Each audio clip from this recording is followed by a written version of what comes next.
ఈ కింద నంబర్ 6ని పూర్తిగా తొలగించి కేవలం తెలుగు మాటలలో మాత్రమే రూపొందించిన స్క్రిప్ట్ అందించబడింది. ఈరోజు ఇంటింటి రామాయణంలో ఎవరూ ఊహించని సంచలనాత్మకమైన మలుపు రాబోతోంది. ఇప్పటివరకు పచ్చని పందిరిలా కనిపించిన కుటుంబంలో ఒక్కసారిగా నిప్పు రాజేసే నిజం బయటపడింది. ఒకవైపు కళకళలాడుతున్న పెళ్లి సందడి, మరోవైపు నాటకాల వెనుక ఉన్న అసలు రంగులు బయటపడే క్షణం. మటన్ కొట్టు మాణిక్యం ఆడిన నాటకానికి బాలు ఏ విధంగా అడ్డుకట్ట వేశాడు? అబద్ధాలతో నిండిన రోహిణి ముసుగును బాలు ఎలా తొలగించాడు? అంతిమంగా కోపంతో ఊగిపోయిన ప్రభావతి రోహిణిని ఇంట్లో నుంచి ఎందుకు గెంటేసింది? ఈ ఆసక్తికరమైన వివరాలన్నీ స్పష్టంగా తెలుసుకునే ముందు మన ఛానల్ని చందాదారుగా చేర్చుకోండి. అలాగే ఒక చిన్న లైక్ కొట్టి మద్దతు ఇవ్వండి.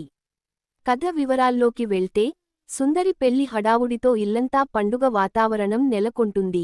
సత్యం గారు, ప్రభావతి, బాలు, మీనా, మనోజ్, రోహిణి, శృతి, రవి అందరూ కూడా ఎంతో సంతోషంగా పెళ్లికూతురు వేడుకకు సిద్ధమవుతారు. అందరూ కలిసి ఒక్కటై నిలబడి ఒక అందమైన స్వయంచిత్రం తీసుకున్నాక చాలా ఉత్సాహంగా పెళ్లి మండపానికి చేరుకుంటారు. మండపానికి రాగానే బాధ్యతలు పంచుకుంటారు. బాలు, మనోజ్, రవిలకి రంగ పనులు అప్పగిస్తే మీనా మరియు శృతి కలిసి అక్కడ ఏర్పాట్లన్నీ చూసుకుంటూ ఉంటారు. ఇక రోహిణి మాత్రం సుందరికి శృంగార లేపనం వేసే బాధ్యత తీసుకుంటుంది. అది పూస్తూ కూడా మనసులో, ఈ పెళ్లికి రాకుండా తప్పించుకుందామనుకున్నాను కానీ ఈ బాలు, మీనాలు నన్ను రాబట్టేశారు అని అనుకుంటూనే సుందరికి మేకప్ పూర్తి చేస్తూ ఉంటుంది. మరోవైపు ఎవరికీ తెలియకుండా తిరుగుతున్న మటన్ కొట్టు మాణిక్యం మెల్లగా ఈ పెళ్లి మండపంలోకి ప్రవేశిస్తాడు. ఎవరైనా తనని గుర్తుపడతారేమో అని అటు ఇటు దిక్కులు చూస్తూ తిరుగుతుంటాడు.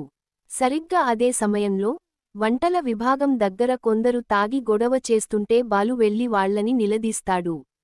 ఆ క్రమంలో మద్యం సీసా మూత ఊడిపోయి బాలు చొక్కాపై పడుతుంది.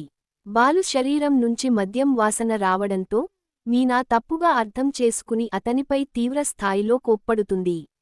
వేడుకలో కూడా తాగి వచ్చారా అని నిలదీస్తుంది.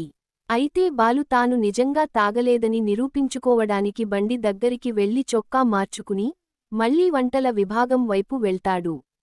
అలా వంటల వైపు వెళ్లిన బాలు, మీనాలకు అనుకోకుండా అక్కడ మాణిక్యం కనిపిస్తాడు. విదేశాల నుంచి వచ్చానని చెప్పిన రోహిణి మేనమామ మాణిక్యం ఇక్కడ పెళ్లికూతురు తరఫు బంధువులా చాలా స్వేచ్ఛగా తిరగడం చూసి బాలు, మీనాలకు పెద్ద అనుమానం వస్తుంది. రోహిణికి అసలు మాణిక్యం నిజమైన మేనమామే కాదా అని సందేహం వచ్చి మీనా వెళ్లి రోహిణిని ఆరా తీస్తుంది.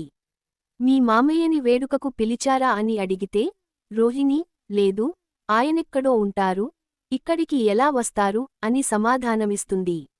దీంతో బాలుకి పూర్తి స్పష్టత వచ్చేస్తుంది. ఈ మాణిక్యం ఎవరో కాదు, ఏదో పెద్ద నాటకమే నడుస్తోందని గ్రహించిన బాలు సమయస్ఫూర్తితో ఆలోచించి మాణిక్యాన్ని రహస్యంగా ఒక గదిలోకి తీసుకెళ్లి తలుపులేసి గట్టిగా నిలదీస్తాడు.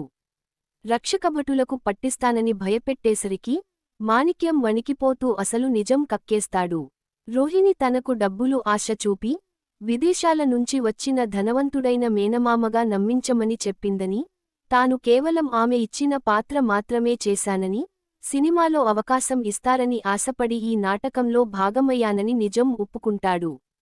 ఈ పెద్ద మోసాన్ని వెంటనే కుటుంబం మొత్తానికి తెలియజేయాలని నిర్ణయించుకున్న బాలు, మీనా కలిసి మాణిక్యాన్ని నేరుగా తమ ఇంటికి తీసుకెళ్తారు. అప్పటికే వేడుక ముగించుకుని ఇంటికి వచ్చిన ప్రభావతి, సత్యం గారి ముందు మాణిక్యాన్ని నిలబెడతారు. బాలు, అమ్మా, ఈయన ఎవరో తెలుసా? నువ్వు అనుకుంటున్న విదేశీ మేనమామ కాదు, పెళ్లి మండపంలో దొరికిన మోసగాడు అని చెబుతూ మాణిక్యం చేత అసలు కథ చెప్పిస్తాడు. మాణిక్యం మోకాళ్లపై కూర్చుని, నన్ను క్షమించండి, ఇదంతా రోహిణి చెప్పడం వల్లే చేశాను అని మొత్తం నిజం కక్కేస్తాడు.